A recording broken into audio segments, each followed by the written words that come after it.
All right, everybody. Welcome back. Time for another episode here. Now, this is not a battle report, but we're going to go over our rules for our tournament here at the end of the month, Westerland and Flames. So let's rank up.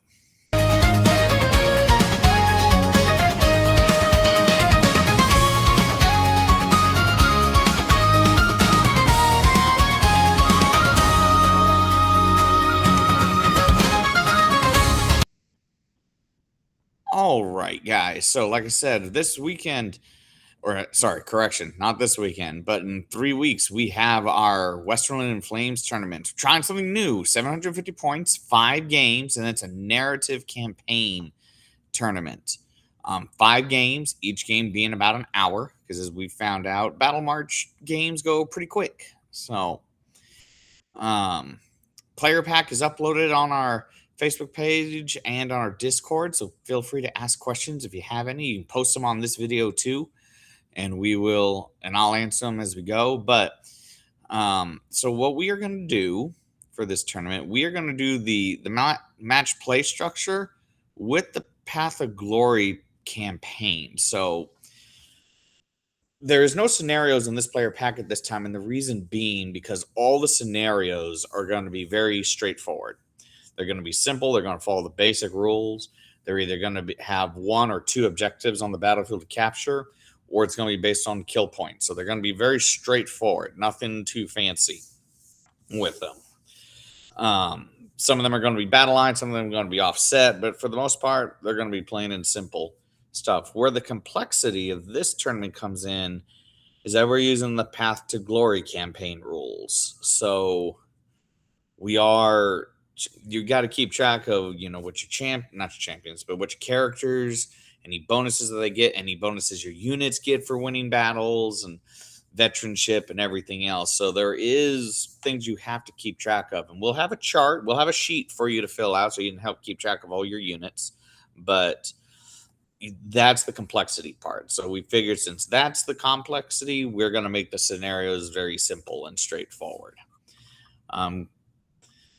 In this point, like we said, 750 points. We're using the Path to Glory campaign, and we're using Grand Melee with some adjustments. So, Grand Melee, and we modified it here for this purpose of this tournament because it is smaller. 25% of your army points can't be spent, more than 25% can't be spent on a single unit for this tournament. And no more than 30% of your total army points may be spent on a single character. So no named characters are allowed either for this. So sorry, Grand Cathay. I know you all got a cool one, but it also won't fit for the points here. We are putting a point restriction on the types of characters for the simple reason because this is 750 points, and you don't need a 400-plus point character running around on the battlefield cleaning everything up. As cool as that is, we're trying to limit those kind of things going around. So, but... also, you can have any amount of level 1 and 2 characters, wizards. Doesn't matter. You can have as many as you want. Just no level 3 or 4. And I know that's going to hurt a little bit, but again, 750 points. And the game is safe enough that most armies, with the exception of like Tomb Kings and Vampire Counts, can get away with not too many powerful wizards on the board here. And at 750 points, it'll be okay overall. You're not going to have too many big, scary things on the table in here. But that's what it is. Other things, it must be an easy read format. By the way, this tournament, you need to have your army list submitted by the 26th. So that's that Tuesday before the tournament. Make sure you have them submitted by the 26th. So we can just make sure that there's nothing blatantly obvious on there, but that's the conditions here. So make sure you have it. You got to have a general. Make sure it's easy to read. If you use the Old World app, that'll be fantastic. Makes it nice and simple. But that's the layout here. So pretty straightforward with some modifications that we did on it, and that's just because we didn't want too many points. 30% we allotted, so we did change it from the normal 25 just to make your characters a little stronger. and to be able to fit a little more expensive character, but small enough that we don't have any big scary guys that are an army to themselves. So how does the path to glory work? Well, it's two things. So players are going to use the pursuit to glory. So that is the actual campaign structure and the progression as laid out here. And then there's a running campaign. So you actually have to keep track throughout the entire tournament. And again, we'll provide the sheets to help you do that.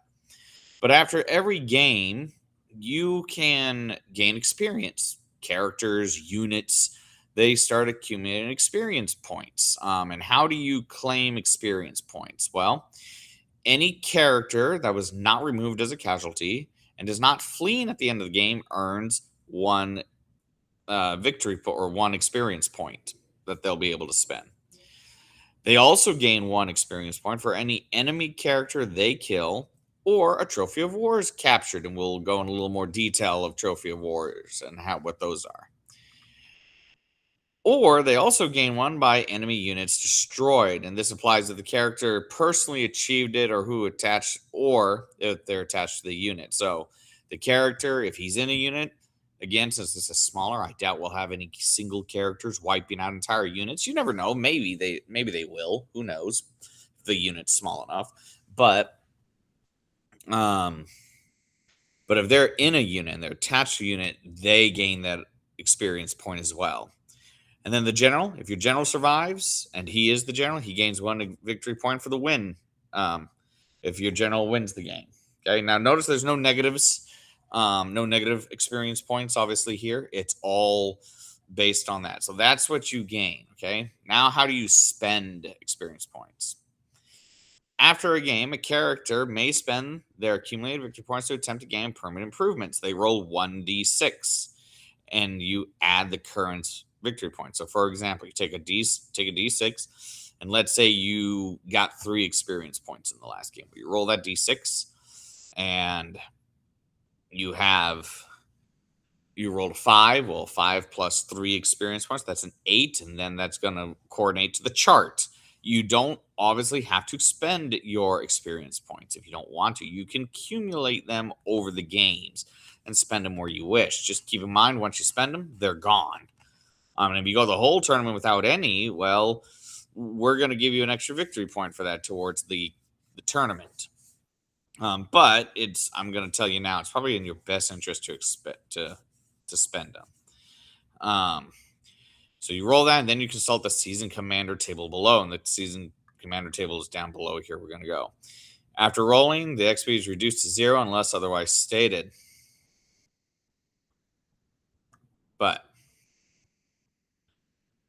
So here you go.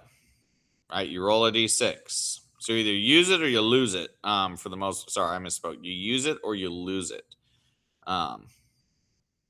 For here.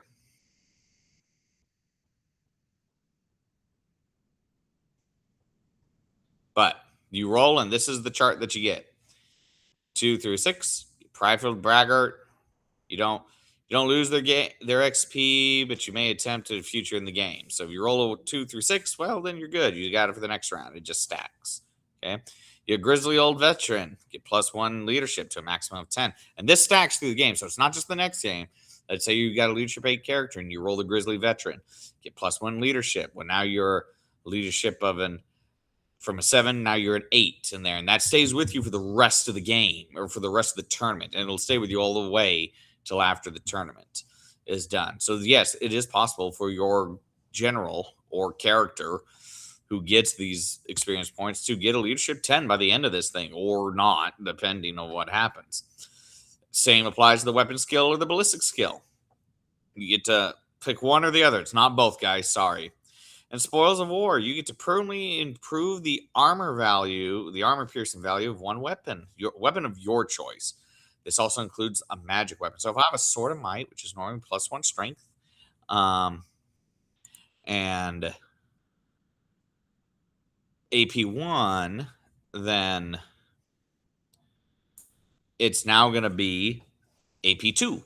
for the rest of the game or for the rest of the tournament, and that'll increase. So you can have a Sword of Might that potentially could be a negative or AP5 by the end, depending on what you roll. But you're only allowed one roll at the end of each game, depending on your XP. Just FYI. Note to self: if you get 0 XP, you're probably going to be in this category for a while. So just keep in mind, if you don't have any XP, you could be here. But now, veteran abilities. Veterans do not apply to characters. They apply to units for this matter. And they only apply to infantry or cavalry. The following are not eligible: swarms and war beasts. So keep that in mind. Infantry and cavalry. So these are your core units. They get victories. So how do they get experience points? If they're not fleeing at the end of the game, they get 1 experience point. As long as you're not gonna, if it survived the battle without being reduced below 50% of its starting strength. So for some units, that's going to be hard, especially here. They're tiny, but again, maybe not. We'll see. And they get 1 experience point for each thing. A trophy of war is captured, which includes banners. Just FYI, okay, banners are included in trophies of war. If they destroy an enemy unit in combat, they also get that +1 XP for it. Okay, those are the ways that they do it. That's how you do it. You either got to survive without being below 50%, or you capture a banner, which is a trophy of war, or you destroy an enemy unit around combat. And this is any enemy unit, including characters. Just FYI, if you kill a character and he's by himself, not if he's in the unit, you don't get 2. If he's in a unit, it's only if he's by himself. You kill him, he counts as a unit, and therefore you will get the experience point to spend. And it works the same way. You use your experience points, you roll a d6, and then you consult the table below. Now, here is obviously a little different. 2 through 5 is Reluctant Warrior, so you retain its XP. Otherwise, you lose it. You use it or you lose it. If you don't use it at the end of the game, it's gone. Sorry, guys. Grizzly Veterans is on a 6, so there is the potential on that first game. If you don't get any experience points because you got killed, you can still roll a 6. And you can still be at the end of this thing, get Grizzly Veterans, which is +1 leadership to the unit. And if you're already a leadership 10, well, this doesn't apply to you, this really only applies by the end of the tournament, not at the beginning. There's not too many units that actually get a 10 leadership. But Experienced Warriors, once per game, you get to reroll hits of 1s, and then Weapon Mastery get +1 6 or ballistic skill. Fighting formation, you get to include your rank bonus, and then Spoils of War, you get to include your armor piercing value. So, I already had a question about this. This is how it works. It's the unit, not just the champion in there. It is the unit. Now, if you gave your champion a magic weapon, it doesn't apply to him because it's the unit for this. It has to be the unit. Okay. So if you have a unit of spears, for example, which is AP nothing, they're going to get AP 1 with a spear now, all of a sudden. So if you roll this 15 plus, you are getting +1 armor piercing, which is probably going to be hard, especially on a game our size. But now, here's all upgrades are permanent over the entire tournament. It says campaign. This is a campaign/tournament, right?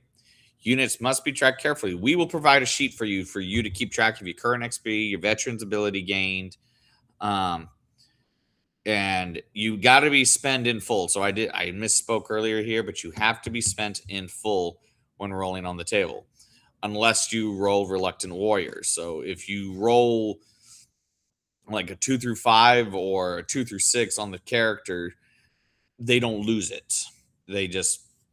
They're reluctant. They don't lose it. So you get to keep that XP and you'll get to use it on the next roll. Just FYI.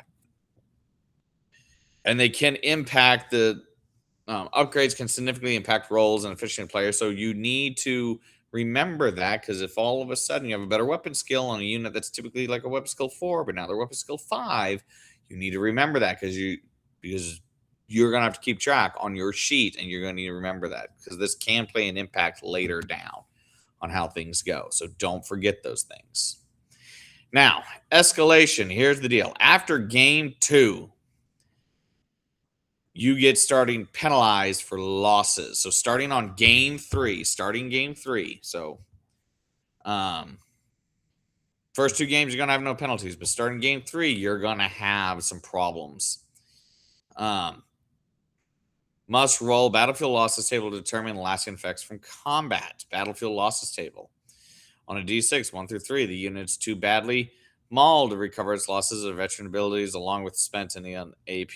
The unit survives, but veterans are replaced by untested recruits. It loses 1 veteran ability. You get to choose that. Mauled, despite heavy casualties, the unit recovers quickly after the battle and no additional effects. And then lesson learned, the unit reflects and improves battle and gains 1 XP to roll. So here's the deal. If your unit is destroyed in a game starting on game 3, they have to roll on this table. Okay. Destroyed or run or fled off the table. This is where you implement this table. So slightly different. You can have bad things happen to you potentially starting on game 3. So don't freak out. None of them are super bad. However, this takes place before you roll on the XP chart. Okay. If you are rolling on the XP chart. This includes if you win. If you win and a unit gets wiped out and they have experience, they have to roll on this chart. This is not an all or nothing chart. It's based on individual units that get destroyed or flee off the table. So make sure you keep track of that. Every eligible unit rolls individually. So again, like we said earlier, it's a unit by unit thing and a character by character, not a army-wide deal. Okay? So don't forget. And they can be carried forward to future games. Okay? That's how this works. And then the battle setup, it's a battle march. So smaller board. Okay? We're doing the campaign point system here. Slightly different. Victory points are calculated using this. You get 3 for a crushing victory, 2 for a victory, 1 for a draw, and 0 for a loss. So you don't move up or down. Okay? And that's going to determine our winner at the end of this. After each game, you calculate the victory points. Victory points are still calculated the same way. The total, so get points for killing in general, get points for taking objectives, and so on and so forth. We'll release the scenario packet in about a week or so just to cover what abilities are able to be scored for on here. But overall, this is what you have. But it's still your responsibility for you to keep track. We will provide the form, but you have to keep track of your results, particularly when it comes to the abilities. We will keep track of the scoring and rank you as such through the campaign, but you have to keep track of your abilities through the tournament. And then basically everything's the same. Sportsmanship, expectations, final notes. Again, if you want to play a Legacy Army or Square-Based Renegade Legacy Pack, you just have to define that in your list. It's up to you. Some people like the Legacy Armies from GW, and some prefer the Square-Based Renegade Pack because it does make them more competitive. So we leave that at the player's discretion of which packet to use. You just got to make it clear which one you're using on your list and with your opponent. So make sure you tell that, okay? I said put it on here by the 25th. If you get it to me by the 26th, you're okay. Any models, as long as they're on the right size bases. Painting is not required, but you get 1 point towards your total score if it's battle ready. So as long as you got your army battle ready, you'll get 1 point towards your total score. And then here's the schedule. We will, a little different, 2 games first and then lunch, then another 2 games, then we got a break, and then the 5th game, and then wrap up and clean up. We are at a different location. So we need to be respectful, first off, guys. We're going to be at Hobbytown in North Little Rock. So make sure that you keep track of that. We'll post up more info, but we should have a good round tournament. We are looking at a great turnout for this, so please come and play. We still have space, so make sure that you sign up, guys, and let us know. In the meantime, I'll see you in 3 weeks. Feel free to post your questions below with the video or just send me a message through the Discord or Facebook, and I'll answer them. So, guys, Have fun, be ready to play with your armies, and we'll catch you on the flip side.